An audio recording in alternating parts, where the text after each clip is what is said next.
This week on Backyard Footy. I didn't get any playing time. And then, as a young, up and coming player, you need time to play. So, And with the reserve, it wasn't USL affiliated nah, yet, so right? back then they didn't have the USL. It was reserve It was a league? reserve league. Yeah, I remember So that. it was good though. So we would travel Yeah. everywhere in the country that Yeah. had MLS reserve leagues, and we would just play games that whoever didn't get MLS minutes Right, would just right, play right. in the reserve league. Right. So I mean, it was definitely a good level, Yeah, good yeah. experience for sure Yeah. as a 18-year-old playing in that. So definitely got exposure there.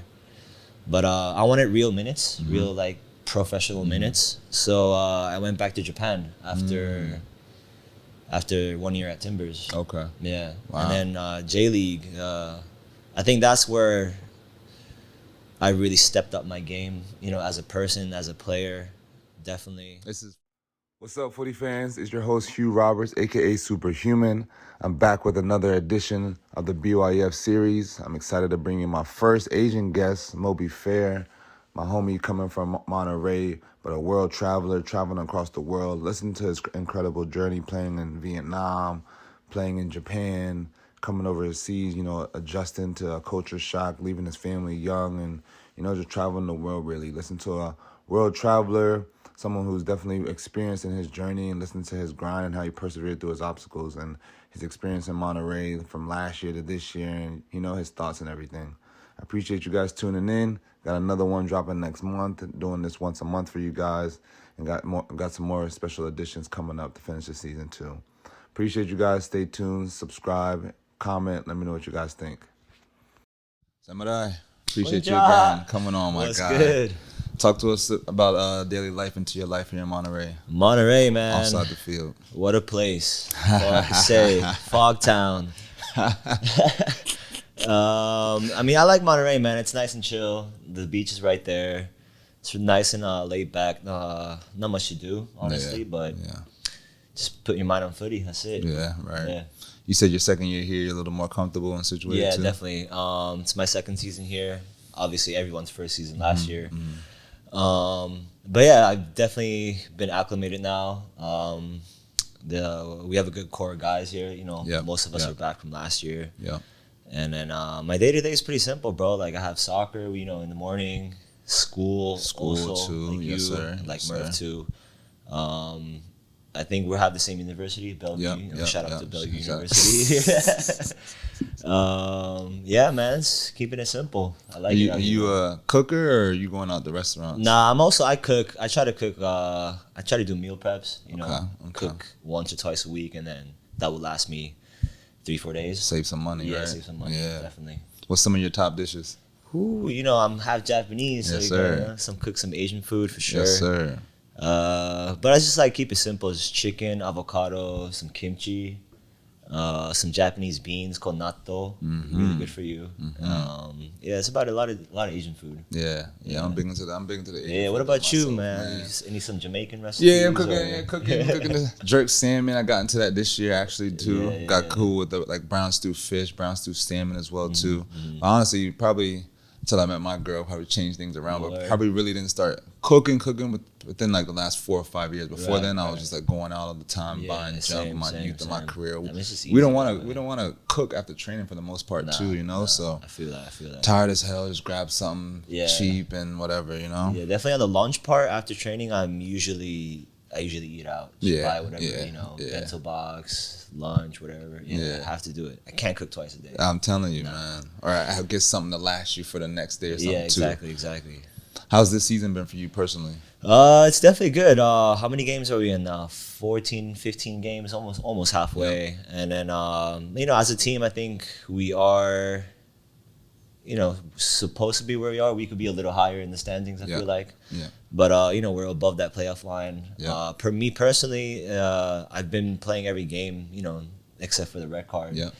Multiple positions, but I'm that kind of player. Like I play multiple positions, and that's my thing. So can't that- complain. I was gonna ask you about that. How are you adjusting to that? You saying it's your thing? Are you because of prior instances before? Yeah, you're yeah. used Just to it ever now? since I've been a kid, like I started off as a striker, and then as I got older, they just kept putting me back. Like I was a center mid a lot, and then they put me at center back some games, outside back even. Wow. But mostly, I'm growing up. I was either like a center mid or a center back. So yeah, I like to be versatile on the field for sure. And it's good to show the other coaches as well, too, Yeah, that you're not just a one-dimensional player as well, Definitely. too. I think know? it helps in the long run. Yeah. Like if you want to stay in the league, especially. Yeah. Oh, yeah. Just being, able to play different types of positions. Oh, definitely yeah. It helps, for matters. sure. It matters. When you do get your position changed, does it change your routine, to prepare for a game? No, mentally, not at all, actually.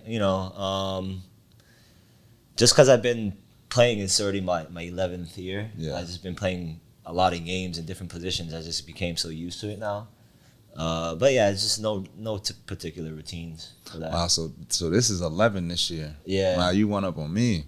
So talk to you. This is my 10th for me. Let's talk about your journey a little bit. When did you start? When did you get here?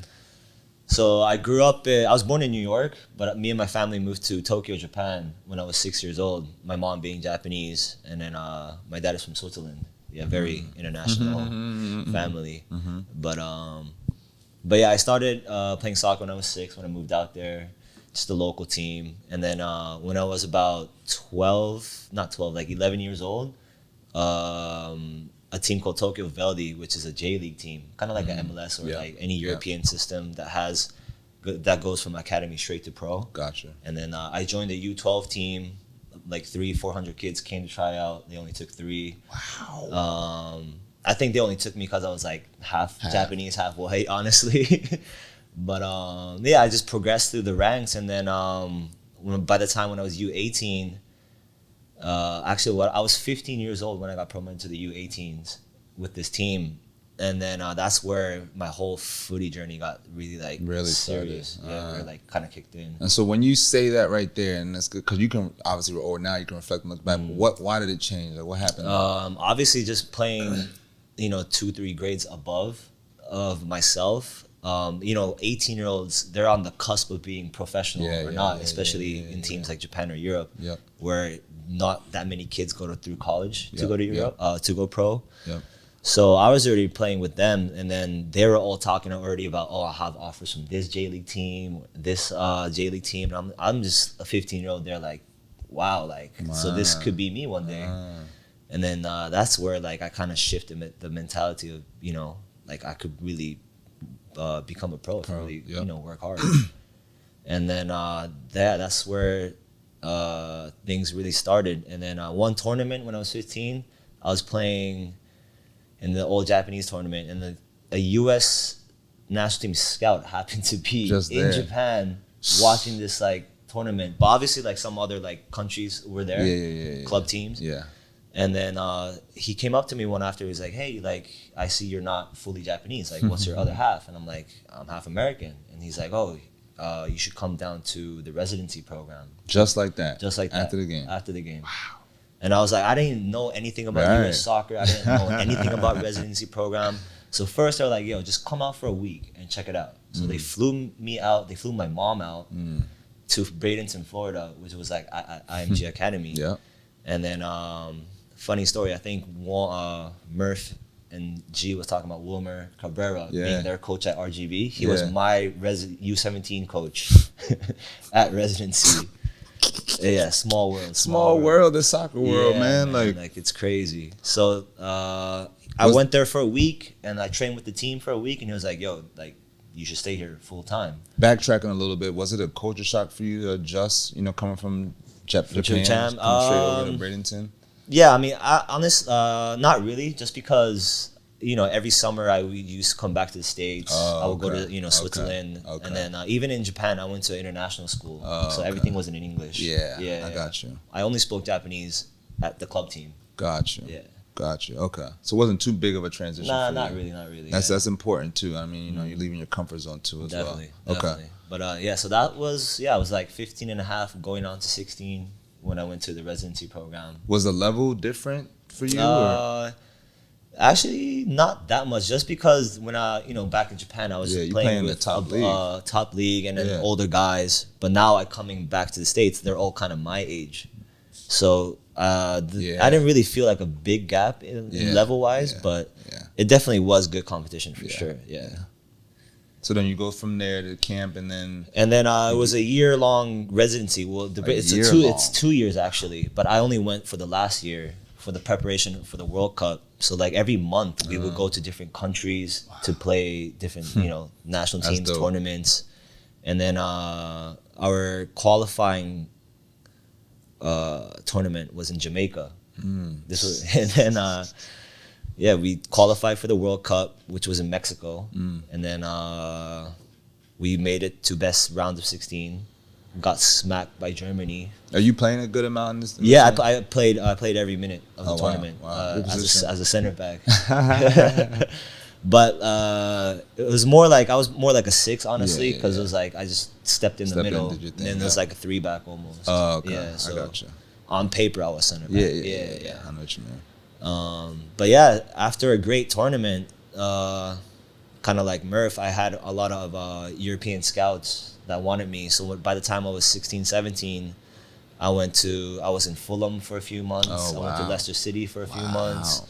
On trials, too? On trials, yeah. In the middle of their season, right? Yeah. Wow. But this was with the reserve team. I was still young. And then I went a lot, man. I went to Rangers also. All within what, like a couple months? This was like right after the World Cup, so maybe like between a span of like 3-4 months. Wow. Yeah, so 3-4 months I was just traveling around Europe by myself, honestly, looking for a team. What year was this? How old were you?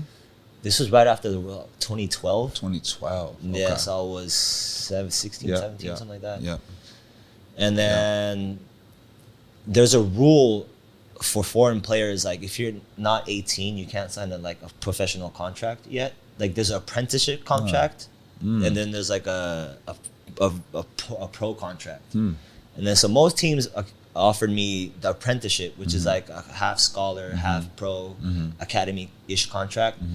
But I don't know, me being stubborn, back then, I was like, nah, like I want that pro contract. Yeah. So I had me being a Swiss national.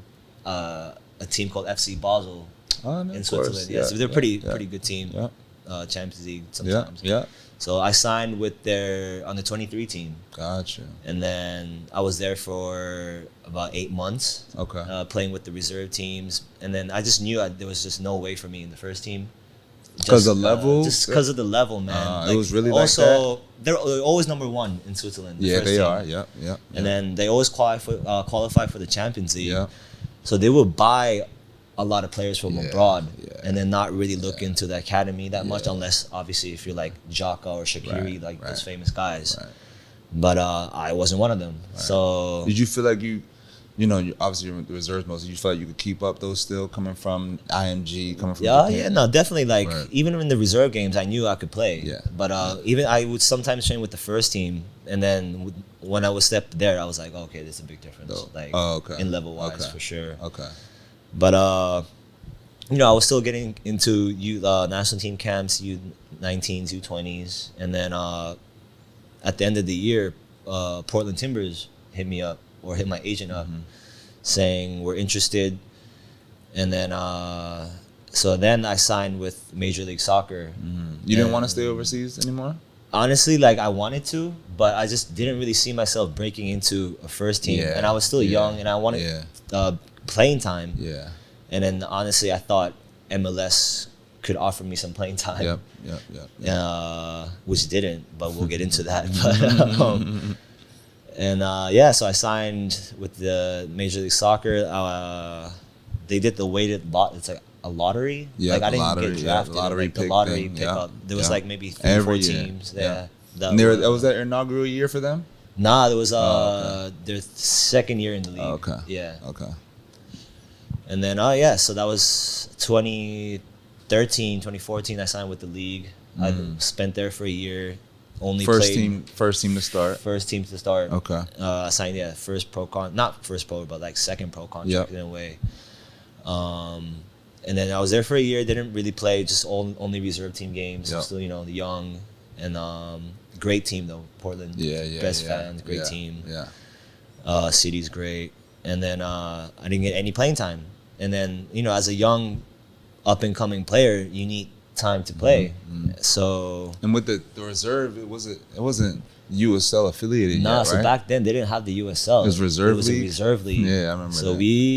it was good though. So we would travel everywhere in the country that had MLS reserve leagues, and we would just play games that, you know, whoever didn't get MLS minutes would just play in the reserve league. So I mean, it was definitely a good level, you know, good experience for sure as a 18-year-old playing in that. So definitely got exposure there. But I wanted real minutes, real like professional minutes. So I went back to Japan after 1 year at Timbers. Okay. Yeah. Wow. And then J League, I think that's where I really stepped up my game, you know, as a person, as a player, definitely. This is first division J League, like J League. No, J2, okay. J3. J2, yeah. J2, okay. And then played there for 3.5, 4 years almost. 4 years. And then got maybe about 70 games in the J League. So that definitely, you know, finally felt like I was a professional, you know, just playing in front of fans, all the time, you know, in front of family and friends. Yep. No, I definitely needed that. You know, And I think every young kid needs that for sure. Especially around your people too. Yeah, for sure. It wasn't that tough to transition coming back from Timbers to J League? Nah, not really. Just because, you know, just me being, you know, so internationally background as a kid, just traveling to Asia, to Europe, you know, seeing my grandparents in Switzerland, my grandparents in Japan. That's true. I was just so used to traveling. So there was never really like a time or place where like I felt like I didn't like fit in. I always knew how to like fit in somehow, like some way or another. But I like that. yeah, man, it's definitely Japan, 4 years, and then 3.5 years, and then I went to Vietnam for a season. In the first division? First division. Wow. Agent got you out there? How'd Agent you got me out there. I was like, I ultimately wanted to go to J1, but you know, timing, I didn't get scouted, and obviously, if I was a great player, I would have been there. And then I'm not there yet. So there's obviously that comes into factor. And then just Vietnam, the offer was too good to refuse. To be honest. So I was like, it's just 1 year out of my life. Like I'll go check it out. And then Vietnam, great country. Yeah. Great food, great people. Wow. Good experience there. Yeah, I recommend it. I recommend people to definitely visit there for sure. Wow. Good to know. Talk about a culture shock, like that's a culture shock. Vietnam, like that's a third world country. Yeah. And then was it tough for you to transition out there? Oh, for sure. Nobody spoke English. Nobody spoke Japanese. They speak only Vietnamese. Like that's gibberish to me. You know? Yeah. Out there on your own. On my own, yeah. Knew no dudes on the team like no, that. Nothing. There's only 2 foreigner spots per team. So it was me and it was some the first 6 months it was me and another Japanese guy. So that like kind of helped me because I could speak with Japanese to him. But he got cut after 6 months and the Brazilian dude came in. So it was just me and the Brazilian dude and everybody else is Vietnamese. So that last 6 months was definitely tough because I couldn't really talk to anyone. Gotcha. But yeah, definitely great. One of the best experiences I had for sure. That was what, you're like 26, 27? I was 25. 25. Yeah, 24, 25. Okay. Yeah, 24, 25, something like that. Leave there, where you get? And then, back to the States? yeah, so I mean, obviously I'm still young, 24, 25. I still want to make it to the top, you know? So I'm like, damn, what should I do next? Obviously, Japan was an option, but I really wanted to try again in the States. And then this was end of 2018. So beginning of 2019. Yeah, 2018 I was in Vietnam. 2019. So I was like, all right, I'm gonna come back to the States. I called a bunch of people, MLS people. They're like, oh, you know, maybe we could get in preseason, like this and that. Nothing really came. And then kind of like Grant, Eric Ronaldo, boom, comes in the picture. Calls me up, come to Las Vegas. He's like, just come train for like 3-4 days, see how it is. I go for 3-4 days, and boom, gives me a contract. And I was like, all right, this is the start to my USL career. Yeah. Wow, what was it, 2 years in Vegas? 2 years in Vegas. Wow. Yeah. And you met Frank out there too, right? I met Frank out there, yeah. So Frank I met in my second year there. Yeah. Predestined to here too. Yep. What was after Vegas? So that was 2021, which was cool. I didn't have a team for 6 months. Oh, Yeah. word, wow. Yeah, so after Vegas, Wow. I actually wanted to go back to Japan. I was like, all right, USL. This is 21, right? This is 21. So I played 19, 20 in the USL. I was like, all right, I see how USL is. Yeah. And I was like, all right, I think it's time for me to go back to Japan. Yeah. And then COVID hit. I mean, obviously COVID's still hitting. And then, so then they were like, I go back to Japan. And then this was maybe early January 2021. Mm-hmm. And then most teams aren't really keen on bringing like trialists in just because of COVID. Like, you don't know where they have tests every day. That's true. And then it's been lagging. So like for 6 months, I was training on my own in Japan, doing translation work. Just doing nothing pretty much. Yeah. And then towards the end of the year, maybe like July, I finally signed with my old team, play for the rest of the year. Yeah. And then Frank hits me up and he's just like, come back to America. It's good that he knew you from before too. No, it's definitely a blessing for sure. Man, connections, man. It's just a powerful thing. Mm-hmm. So how's last year? Talk about last year a little bit. Kind of, we talked about a little bit, but just kind of like the end of the year, how to finish, and then transition to this year, off season coming this year. What was that for you? I mean, last year, as you know, it was definitely roller coaster season for everybody, for the whole team community, I think. But no, I think it's great that Frank kept a core group of guys from last year, because in order to build a strong team or a championship team, you have to have a group of guys that play together at least 2-3 years, that know really each other. Yes. And then kind of like what other people said last year, mid-season there was a glimpse of our unbeaten streak where I think Frank and everybody saw ourselves too, that we could actually be something in this league. Right. And then I think he saw that, and I think his project for this year and the coming years, is to keep this core group of guys and hopefully, win a championship. Yeah. And I believe we could do that. Yeah, I think the same thing too. And literally, you had a great point about the core, man. I mean, not just us, but you think about the rest of the league. Any good team is like you have to have some core guys. Definitely. Because it's almost a lot of these things are unspoken as well too. You're on the field, obviously we know what this and that, but pressing a lot of times unspoken, movements, this and that. Even passing to so-and-so's angles, you get to know them. It takes like a year to actually get to know someone's movements and those things too. So that's why it's so important to bring up core chemistry-wise, because we unspokenly know from our mindset what we need to do from last year, how we need to grind out some of these other games, especially at home, or how not bad but just how tricky the field can be here too. It's a true home field advantage as well. Trying to get used to that too. So all them little things, man, can never take them for granted. Yeah, for real. You have any advice for kids out here? It's aspiring, going through the same journey. Yeah, man. Like, definitely, if you're trying to become a footy player, just put in the hours, touch as many, get as many touches as possible, even with it's, 1v1 with your friends. Honestly, what I used to do a lot was it was me and the wall. The ball. For hours, every single day. Like, I would just pass it, would come back, both feet, you could juggle with the wall. Yeah. So I think it's like the wall could be your best friend. Yeah. Straight up. Like, on some real serious tip, that is probably the biggest thing that got me here to this day, kind of thing. I didn't take that serious until I turned pro, maybe second or third year in. You're just happy to be here, just doing whatever. But then until I actually got serious about finding my wall, 2 hours every single day, technical abilities left, right, man. Like, every year I just kept improving and getting better. And, you make it a little more intricate in those drills. But literally, especially for soccer, basketball. I mean, other sports you can do it too, but for soccer, it's all you need, really, man. Yo, I appreciate that insight, my bro, man. Good show, for having me. Yes, sir. Yes, sir. Follow my guy. Reach out to him if there's anything you like. Send him a message. Stay tuned. Subscribe. We appreciate you guys as always. Yes, sir.